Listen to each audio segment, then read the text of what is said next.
Hey guys, Andrew McCombe here, the founder and CEO of Golf University. In this Golf University tip from the pro, I'm with Australian golf legend and President's Cup winner Craig Parry on the beautiful 5th tee at the Hamilton Island Golf Club in Queensland, Australia. Craig's going to teach us the best way to structure our golf practice.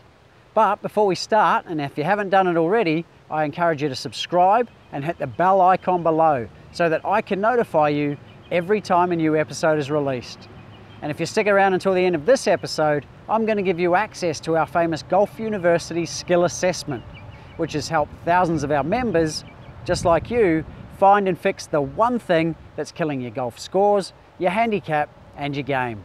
Plus, we'll give you free access to the specific video coaching program from one of our world-class golf instructors so that you can feel more confident, consistent, and in control of this area of your game. But before I help you find and fix this area of your game, let's find out the best way to structure our golf practice. This tip from the pro brought to you by Golf University, the world's premier golf improvement program.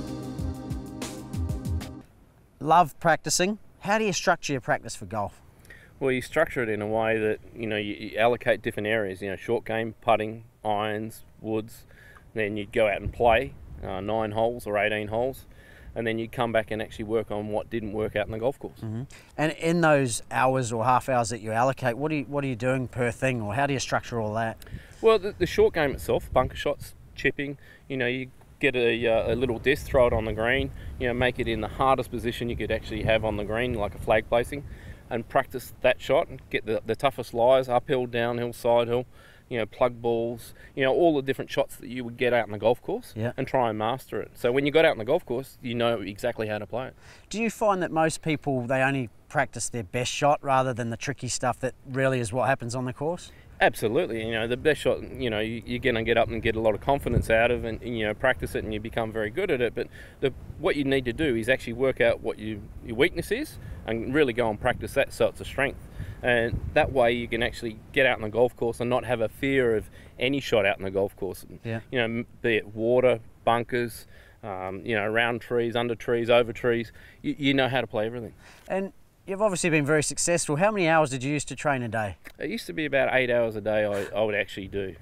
I'd split it up into the different areas. And you do 6 days a week, 5 days a week? I do 4 days a week and have Monday off, and then on the weekends I'd play 36 holes on Saturday and 36 holes on Sunday. And wow, that was my lead into being a professional golfer. And did you ever get bored, or because you had goals and focuses, it just kept driving you, or how did that work? Well, you never get bored with practicing golf. If you get bored, well, go and play a different sport. I mean, our sport's different every day. You got wind, you got rain, it's hot, it's cold, different golf courses. You really can't get bored of the sport, and you just need to use your imagination with your practice, especially with your short game and your putting and things like that.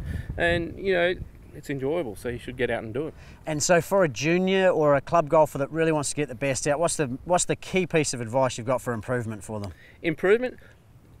Really just go on the range and actually, practice short game, putting, irons, woods, practice the whole array of shots, and then just go out and play. And then whatever works, great.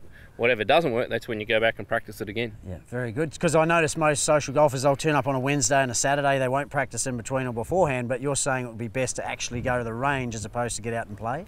Yeah, that's right. I mean, when you go to the range, you go to the range to work on technique, and that's the time that you go there.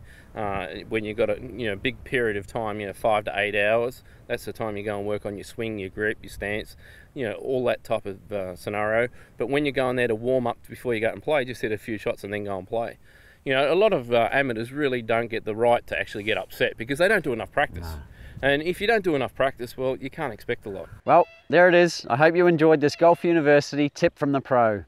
Put a yes in the comments below if you found it useful, or ask a question in the comments if you need even more help. And as promised earlier, we want to help you find and fix the one thing that's killing your golf scores, your handicap, and your game. So to access the Golf University Skill Assessment and free video coaching program, go to golfuniversity.tv/golf skill assessment, or click the link in the description below. And to help you feel even more confident, consistent, and in control of your golf game, I also want to invite you to join the 19th Hole Clubhouse and Golf Channel. This is where our passionate and inspiring members belong to watch, learn, grow, meet and share inspiration as golfers.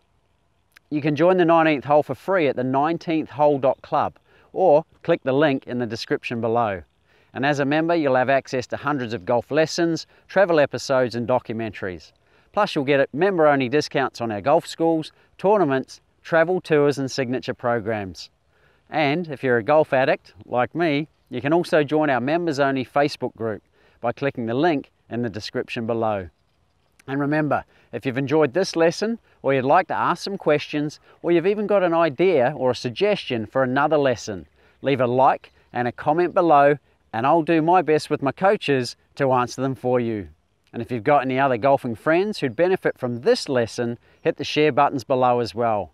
And remember to hit the subscribe and the bell icon too, so I can notify you every time a new episode's released.